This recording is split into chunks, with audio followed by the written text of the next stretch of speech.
ब्रजभूषण जी उर्फ पंडित जी को कुरुक्षेत्र आकर ऐसा लगा जैसे साक्षात गीता के दर्शन उन्हें हो गए हों। यहीं पर भगवान ने अर्जुन को गीता ज्ञान दिया था।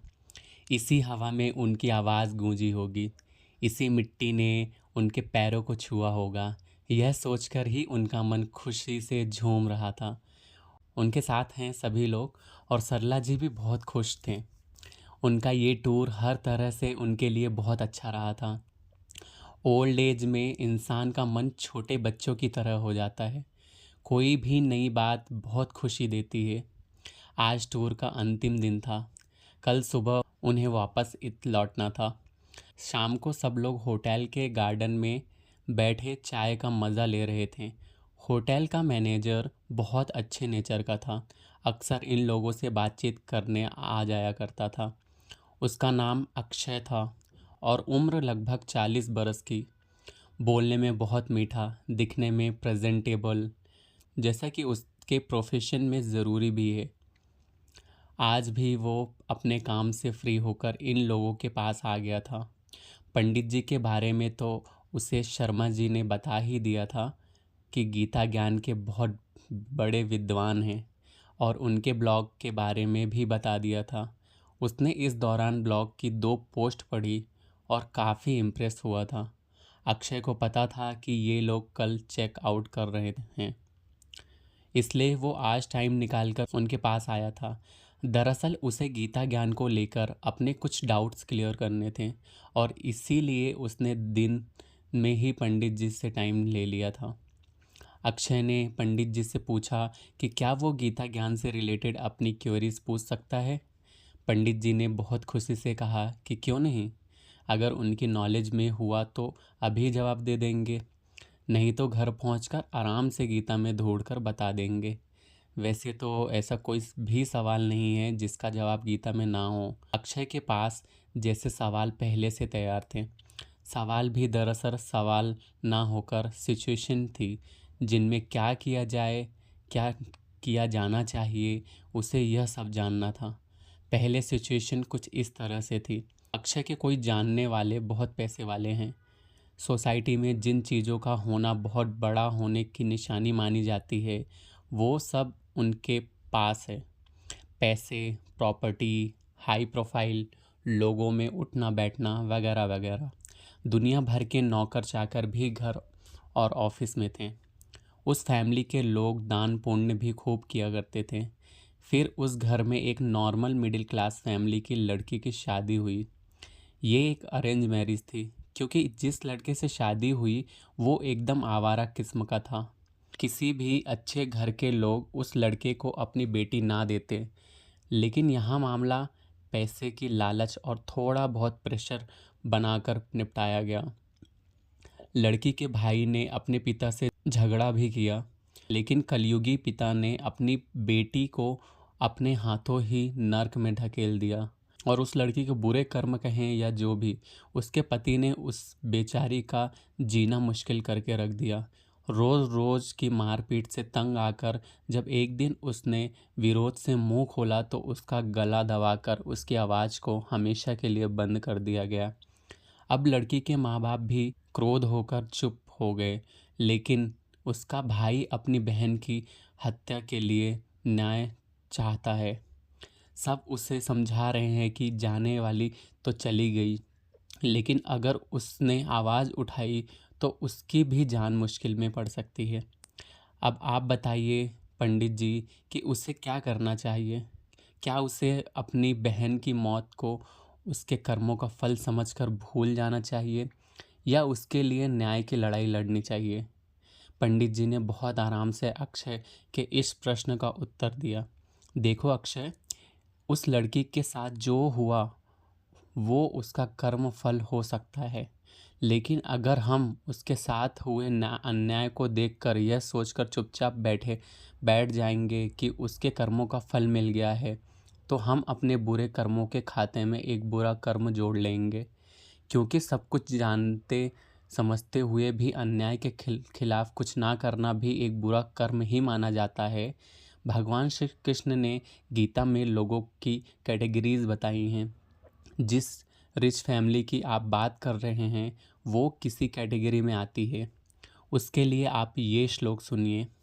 आढ़्यो अभिजनवान अस्मि कोन्यो अस्ति सदृशो मया यक्ष्ये दास्यामि मोदिष्य इति ज्ञान विमोहिता। इस श्लोक में भगवान ने आसुरी राक्षसी यानी डेविल नेचर लोगों के बारे में बताया है।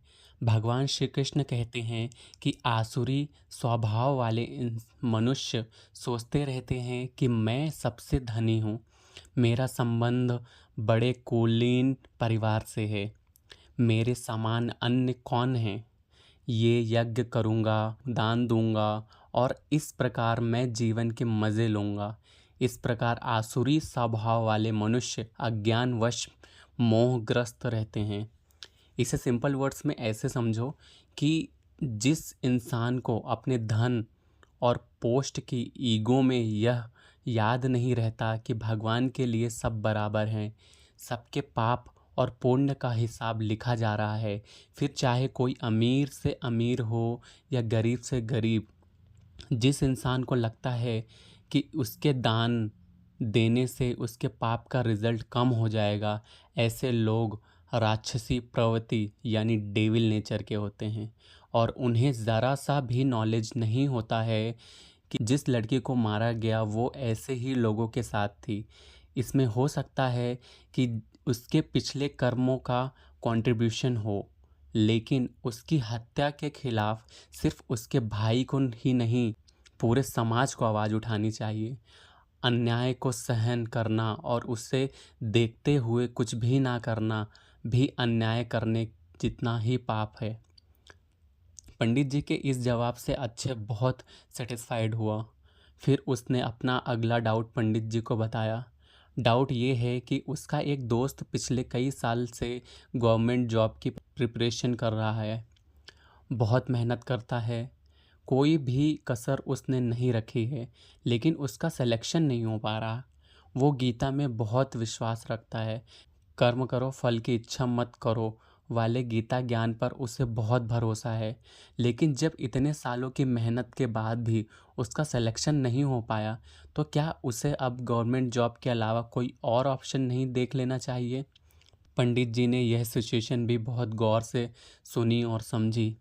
सबसे पहले तो उन्होंने अक्षय से कहा कि उन्हें खुशी है कि यंग जनरेशन में भी गीता ज्ञान को जानने और मानने वाले लोग हैं। फिर उन्होंने कहा कि जब भगवान कहते हैं कि कर्म करो और फल की इच्छा मत करो, तब उनका यह मतलब नहीं है कि कर्म के बारे में मत सोचो।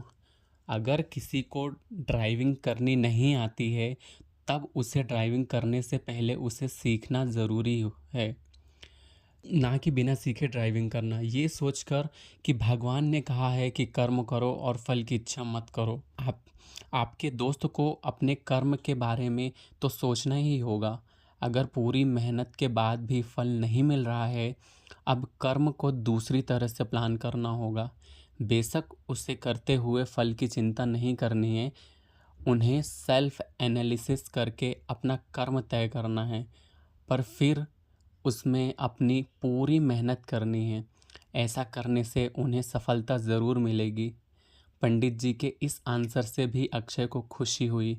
उसने पंडित जी से गीता से जुड़ी कई सवाल और भी किए, जिनके जवाब पंडित जी ने दिए। इस तरह ये बातचीत खत्म हुई। जब अक्षय और पंडित जी आपस में बात कर रहे थे, तब पंडित जी के ग्रुप के सभी लोग इसे सुन रहे थे। साथ ही होटल के कुछ एम्प्लॉयज़ भी उधर जमा हो गए थे।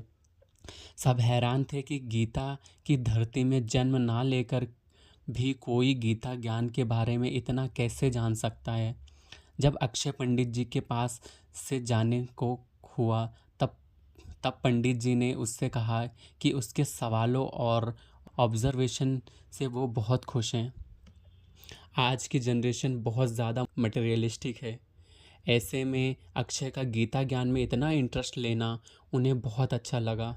पंडित जी और उनके सभी फ्रेंड्स को दोबारा आने का इनविटेशन देकर अक्षय वहाँ से चला गया। पंडित जी ने मन ही मन भगवान श्री कृष्ण को प्रणाम किया और सबको सद्बुद्धि देने की प्रार्थना की। और इसी तरह से यह एपिसोड भी यहीं समाप्त होता है जिसे आप सुन रहे थे SY के क्रिएटर के शो पर।